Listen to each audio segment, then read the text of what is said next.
श्री रामायण अयोध्या कांड अध्याय 33वां।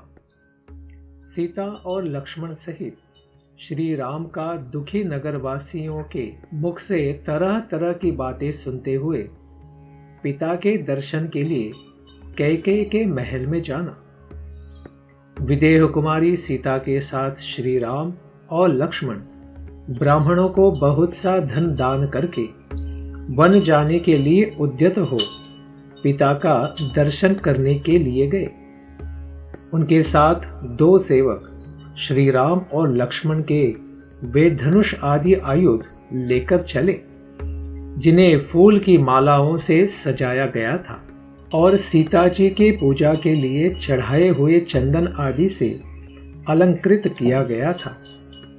उन दोनों के आयुधों की उस समय बड़ी शोभा हो रही थी।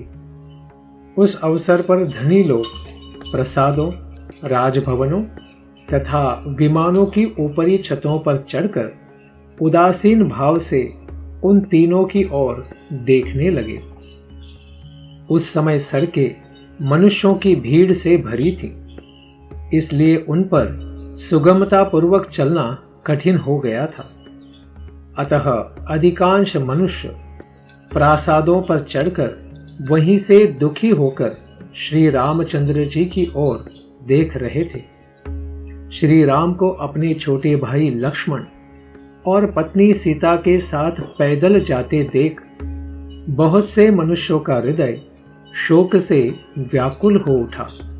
वे खेदपूर्वक कहने लगे, हाय, यात्रा के समय जिनके पीछे विशाल चतुरंगिनी सेना चलती थी, वे ही श्री राम आज अकेले जा रहे हैं और उनके पीछे सीता के साथ लक्ष्मण चल रहे हैं। जो ऐश्वर्य के सुख का अनुभव करने वाले तथा भोग्य वस्तुओं के महान भंडार थे, जहां सबकी कामनाएं पूर्ण होती थी, वे ही श्री राम आज धर्म का गौरव रखने के लिए पिता की बात झूठी करना नहीं चाहते हैं।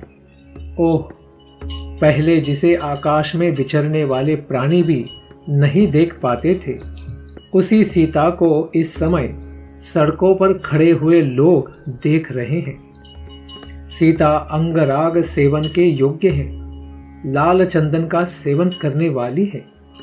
अब वर्षा, गर्मी और सर्दी शीघ्र ही उनके अंगों की कांति को फीकी कर देगी। निश्चय ही आज राजा दशरथ किसी पिशाच के आवेश में पड़कर अनुचित बात कह रहे हैं, क्योंकि अपनी स्वाभाविक स्थिति में रहने वाला कोई भी राजा अपने प्यारे पुत्र को घर से निकाल नहीं सकता। पुत्र यदि गुणहीन हो तो भी उसे घर से निकाल देने का साहस कैसे हो सकता है? फिर जिसके केवल चरित्र से ही यह सारा संसार वशीभूत हो जाता है, उसको वनवास देने की तो बात ही कैसे की जा सकती है? क्रूरता का अभाव, दया, विद्या, शील, दम और शम, ये 6 गुण नरश्रेष्ठ श्री राम को सदा ही सुशोभित करते हैं।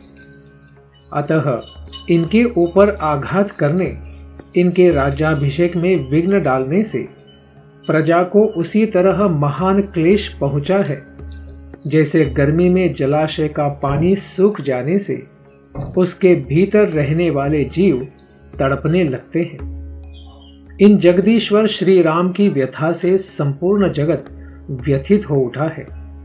जैसे जड़ काट देने से पुष्प और फल सहित सारा वृक्ष सूख जाता है, ये महान तेजस्वी श्री राम संपूर्ण मनुष्यों के मूल हैं।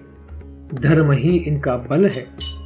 जगत के दूसरे प्राणी पत्र, पुष्प, फल और शाखाएं हैं। अतः हम लोग भी लक्ष्मण की भांति पत्नी और बंधु बांधवों के साथ शीघ्र ही इन जाने वाले श्री राम जी के पीछे पीछे चल दें। जिस मार्ग से रघुनाथ जी जा रहे हैं, उसी का हम भी अनुसरण करें। बाग बगीचे, घर द्वार और खेती बाड़ी सब छोड़कर धर्मात्मा श्री राम का अनुगमन करें। इनके सुख दुख के साथी बने। हम अपने घरों की गड़ी हुई निधि निकालें आंगन की फर्श खोद डाले, सारा धन धान्य साथ ले ले, सारी आवश्यक वस्तुएं हटा ले, इनमें चारों ओर धूल भर जाए, देवता इन घरों को छोड़कर भाग जाए, चूहे बिल से बाहर निकलकर इनमें चारों ओर दौड़ लगाने लगे और उनसे ये घर भर जाए। इनमें न कभी आग जले, न पानी रहे और न झाड़ू ही लगे। यहाँ बलि वैश्वदेव यज्ञ, मंत्र पाठ, होम और जप बंद हो जाए। मानो बड़ा भारी अकाल पड़ा हो, इस प्रकार ये सारे घर ढह जाए, इनमें टूटे बर्तन बिखरे पड़े हों और हम सदा के लिए इन्हें छोड़ दें। ऐसी दशा में इन घरों पर कई आकर अधिकार कर ले। जहां पहुंचने के लिए ये श्री रामचंद्र जी जा रहे हैं, वह वन ही हमारा नगर हो जाए और हमारे छोड़ देने पर यह नगर भी वन के रूप में परिणत हो जाए।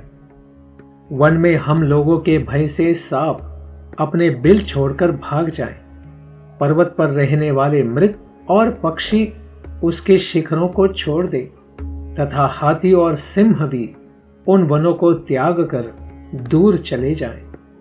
वे सर्प आदि उन स्थानों में चले जाएं जिन्हें हम लोगों ने छोड़ रखा है और उन स्थानों को त्याग दे जिनका हम सेवन करते हैं।